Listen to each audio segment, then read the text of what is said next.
ایمان اسی طرح ہوگا، نماز اچھی، روزہ اچھا، حج اچھا، زکوٰۃ اچھی، مگر میں باوجود اس کے مسلمان ہو نہیں سکتا، نہ جب تک کٹ مروں اس خواجہ یسرف کی عزت پر، خدا شاہد ہے ایمان میرا کامل ہو نہیں سکتا۔ حدیبیہ کے مقام پر بڑی سیاسی پیچیدگی تھی، تو جب ایک صلح ہونے لگی حدیبیہ پر، اور جن شرائط پر صلح ہونے لگی اس پر کچھ اعتراضات وارد ہوتے تھے۔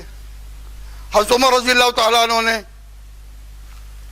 وہ اعتراضات جو تھے کہ اس میں ہمیں یہ نقصان نظر آ رہا ہے، یہ نقصان نظر آ رہا ہے، یہ فائدہ آ رہا ہے، انہوں نے اپنے آقا کے حضور میں وہ باتیں کی، تو حضور اکرم صلی اللہ علیہ وسلم نے یہ بتانے کے بغیر کہ ان میں یہ فائدے ہیں نہیں کہا عمر میں خدا کا پیغمبر ہوں،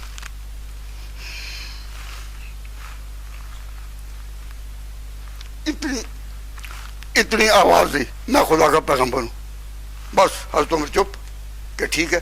تو نبی پاک صلی اللہ علیہ وسلم کے وقار کو اس طرح قائم رکھنا، یعنی حضرت عمر جیسے آدمی کو پھر ہمت نہیں پڑتی۔ بعض روایات میں آتا ہے کہ حضور اکرم صلی اللہ علیہ وسلم بیٹھے ہوتے تو ابو بکر عمر جو حضور کے بہت ہی قریب تھے ان کے بارے میں آتا ہے فَحَابَاهُ أَن يُكَلِّمَهُ، ان پر ہیبت آتی تھی کہ آقا سے بات کریں۔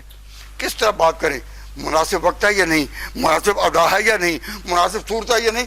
اگر ابو بکر عمر جیسے آدمی جو ہے حَابَاهُ أَن يُكَلِّمَهُ، ڈرتے ہیبت کھاتے تھے اس سے بات کریں آقا سے۔ کیوں؟ یہ ہے کون؟ اللہ کا محبوب ہے، اللہ کا محبوب ہے، اور اس کی محبوبیت کے چرچے صرف زمین پر نہیں، ان اللہ و ملائکتہ یصلون علی النبی، اللہ اور اس کے فرشتے بھی اس پیغمبر پر درود بھیجتے ہیں، درود بھیجتے ہیں۔ اس کا حاصل یہ کہ وہ رحمت کیا ہے، وہ درود کیا ہے کہ اللہ تبارک و تعالیٰ جل شانہ کی رحمت تو ہے ہی، رحمت اللہ علیکم، وہ سب پر اپنے اپنے حصے کے مطابق آتی ہے، لیکن اس پر جو درود بھیجنا ہے اس کا تو حاصل یہ ہے کہ اس پیغمبر کی عزت کی، اس کی صداقت کی، اس کی شوکت کی، اس کی بلندی کی دھوم مچا دو دنیا میں، جہاں جہاں بھی تم جاؤ۔ اس نام کا ادب، اس نام کا ادب، اس کا احترام اور اس کا مقام ہر وقت مسلمان ذہن میں رہے کہ مسلمان پہلے آپ کا امتی ہے، پھر اور کچھ۔ صحابہ نے یہی تعلیم پائی تھی، کیا فَإِنَّ أَبِي وَوَالِدَتِي وَإِرْضِي لِعِرْضِ مُحَمَّدٍ مِنْكُمْ وَقَاءُ۔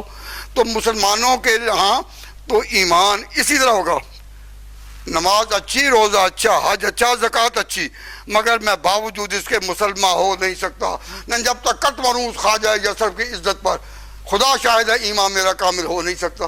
تو ایمان کا دارہ مدار اسی پر ہے، اس نام کی عزت رہے۔ اب اس کے لیے دنیا کی مختلف حکومتیں، خواہ وہ غیر مسلم بھی کیوں نہ ہوں، اگر ایسے قانون کی پابندی کے ساتھ رہیں کہ مسلمان ایک ہی چیز مانگتے ہیں کہ خدا رسول کے نام کی عزت، تم اس قانون کو مانو نہ مانو، رسالت کی تصدیق کرو نہ کرو، یہ تمہارا اپنا فعل ہے اور یہ تمہارے دل کی اپنی آواز ہے، دل کی آواز ہے، اور اس پر فیصلہ خدا کرے گا۔ فَإِلَيَّ مَرْجِعُكُمْ، سب نے میرے پاس ہی آنا ہے، فَأَحْكُمُ بَيْنَكُمْ فِيمَا كُنتُمْ فِيهِ تَخْتَلِفُونَ، تو میں فیصلہ کروں گا جن باتوں میں تم اختلاف کرتے۔ اس کے لیے ہم کسی کو مجبور نہیں کرتے، لیکن ہم عزت مانگتے ہیں اس نام کی، عزت مانگتے ہیں اس کے کام کی، اور ہم چاہتے ہیں اس کا آپ سے سب سے کہ اس کا احترام ہو۔ تو پیغمبر کی گستاخی اور بے ادبی یہ اس کا تصور بھی نہیں ہو سکتا۔ اب مسلمانوں نے بالکل بجا کہ جہاں جہاں یہ آواز اٹھی، مسلمانوں نے دنیا کے کسی ملک میں قانون کو اپنے ہاتھ میں نہیں لیا، وہ کسی جگہ بھی گڑبڑ کے لیے نہیں نکلے، وہ ہر وقت صدا کرتے ہیں اور مانگتے ہیں، بھیک مانگتے ہیں، منتیں کرتے ہیں، ہم دنیا کے کسی ملک میں پیس اینڈ آرڈر کو ڈسٹرب نہیں کریں گے۔ کیوں؟ یہ دہشت پسند قوم نہیں، یہ امن پسند قوم ہے، اس کا نام ہی مومن ہے۔ اب صرف ایک ہی مانگتے ہیں کہ اس نام کی عزت رہے، اس کے کام کی عزت رہے۔ اب یہ ہماری جو استدعا ہے یہ کوئی بیجا نہیں ہے، اور اس بات کا تو حاصل یہ ہے کہ اس پیغمبر کی عزت کی، اس کی صداقت کی، اس کی شوکت کی، اس کی بلندی کی دھوم مچا دو دنیا میں، جہاں جہاں بھی تم جاؤ۔ اس نام کا ادب، اس نام کا ادب، اس کا احترام اور اس کا مقام ہر وقت مسلمان ذہن میں رہے کہ مسلمان پہلے آپ کا امتی ہے، پھر اور کچھ۔